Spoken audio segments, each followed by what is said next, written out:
नमस्कार, मैं हूं आपके साथ खुशबू सिंह। स्वागत है आपका युग चरण में। चलिए शुरुआत करते हैं बुलेटिन की। इंडिगो एयरलाइन की सिंगापुर से बेंगलोर जाने वाली एक फ्लाइट में मंगलवार को बीच रास्ते से ही यू टर्न ले लिया। उड़ान भरने के बाद एयरलाइन को पता चला कि उनके कर्मचारी फ्लाइट के पिछले पैसेंजर्स का सामान उतारना भूल गए हैं। फ्लाइट सुबह 5:40 पर बेंगलुरु के लिए रवाना हुई थी। इसके कुछ देर बाद विमान को वापस सिंगापुर लौटाना पड़ा। इस दौरान फ्लाइट करीब 1.5 घंटे तक हवा में रही। सिंगापुर एयरपोर्ट पर लोग अपने लगेज का वेट कर रहे थे। वहीं बेंगलोर जाने वाले पैसेंजर्स को घंटों इंतजार करना पड़ा। इंडिगो के मिस मैनेजमेंट को लेकर यात्रियों ने सोशल मीडिया पर नाराजगी जाहिर की। एक्स पर एक यूजर ने इंडिगो एयरलाइन को टैग करते हुए लिखा, इस असंभव उपलब्धि को हासिल करने के लिए बधाई। इंडिगो की कर्मचारी फ्लाइट से यात्रियों का सामान उतारना भूल गए। घटना को लेकर बताया गया कि इंडिगो एयरलाइन की फ्लाइट को सिंगापुर से बेंगलोर जाना था। हालांकि सिंगापुर में ग्राउंड स्टाफ ने पिछले पैसेंजर्स के लगेज को ऑफलोड नहीं किया था। नए पैसेंजर्स विमान में सवार हुए और फ्लाइट बेंगलुरु के लिए निकल पड़ी। कांग्रेस के राष्ट्रीय महासचिव प्रियंका गांधी शुक्रवार को दौसा जिले के दौरे पर आएंगी।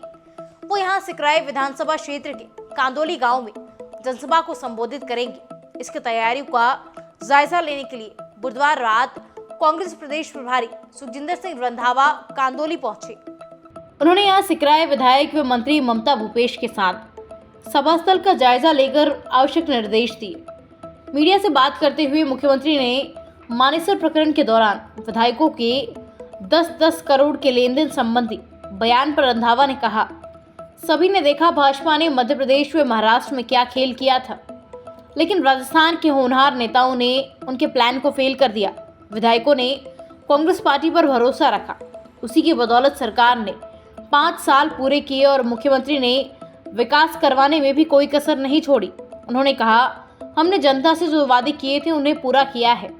इसमें लोगों का भरोसा कांग्रेस पर है और पूरे देश में कांग्रेस की लहर देखने को मिल रही है। न्यूज क्लिक के फाउंडर और एडिटर प्रबीर पुस्कायत और एचआर हेड अमित चक्रवर्ती की गिरफ्तारी को लेकर आज सुप्रीम कोर्ट में सुनवाई हुई। जस्टिस BR गवई और जस्टिस प्रशांत कुमार मिश्रा की बेंच ने इस मामले में दिल्ली पुलिस को नोटिस जारी किया है। दरअसल प्रबीर और अमित ने अपनी गिरफ्तारी के खिलाफ 16 अक्टूबर को सुप्रीम कोर्ट में याचिका डाली थी। इससे पहले दिल्ली हाईकोर्ट ने 10 अक्टूबर को दोनों को 10 दिनों की न्यायिक हिरासत में भेज दिया था, जो कि शुक्रवार 20 अक्टूबर को खत्म होने वाली है। पुरकायस्थ और अमित पर चीन से जुड़ी कंपनियों और संगठनों से फंडिंग लेकर चाइनीज प्रोपेगेंडा फैलाने का आरोप है, जिसके बाद दिल्ली पुलिस ने दोनों को अरेस्ट कर लिया था। गिरफ्तारी को लेकर सुप्रीम कोर्ट में अगली सुनवाई 30 अक्टूबर को होगी। न्यूज क्लिक के खिलाफ CBI सहित 5 एजेंसियां जांच कर रही है। सबसे पहले दिल्ली पुलिस की स्पेशल सेल ने FIR दर्ज की थी। उससे पहले Delhi police economic office wing, प्रवर्तन निदेशालय और इनकम टैक्स डिपार्टमेंट इस केस से जुड़े अलग अलग मामलों में जांच कर रही थी। राजस्थान में गहलोत सरकार ने आवासों और भूखंड की लीज डीड यानी पट्टे पर दी रियायत पर राज्य निर्वाचन विभाग ने रोक लगा दी है। विभाग के इस फैसले के बाद प्रशासनिक शहरों के संग अभियान के तहत मिलने वाले रियायती या निःशुल्क पट्टों पर भी रोक लगा दी गई है। इस निर्णय से पूरे प्रदेश की 200 से ज्यादा नगरीय निकायों में 60,000 से ज्यादा पट्टे रुक गए हैं। दरअसल राज्य सरकार ने साल 2 अक्टूबर 2021 से आमजन को राहत देते हुए रियायती दरों पर पट्टे देने के लिए प्रशासनिक शहरों के संग अभियान की शुरुआत की थी।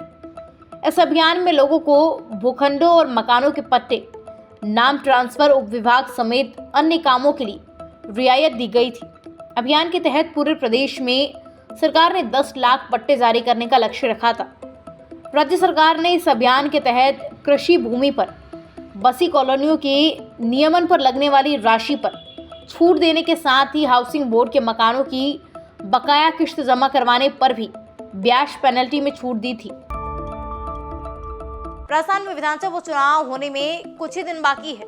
ऐसे में राजनीतिक दल सक्रिय नजर आ रहे हैं। CM अशोक गहलोत के गढ़ में बीजेपी की अहम बैठक हुई।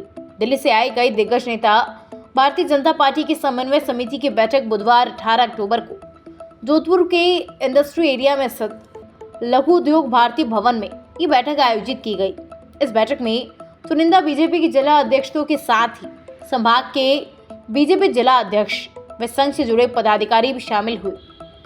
भारतीय जनता पार्टी की समन्वय समिति की बैठक में शामिल होने के लिए भारतीय जनता पार्टी के प्रदेश प्रभारी प्रहलाद जोशी, प्रदेश संगठन मंत्री चंद्रशेखर के साथ सह प्रभारी विजय राहटकर, केंद्रीय जल शक्ति मंत्री गजेंद्र सिंह शेखावत, केंद्रीय कृषि राज्य मंत्री कैलाश चौधरी भी जोधपुर पहुंचे थे।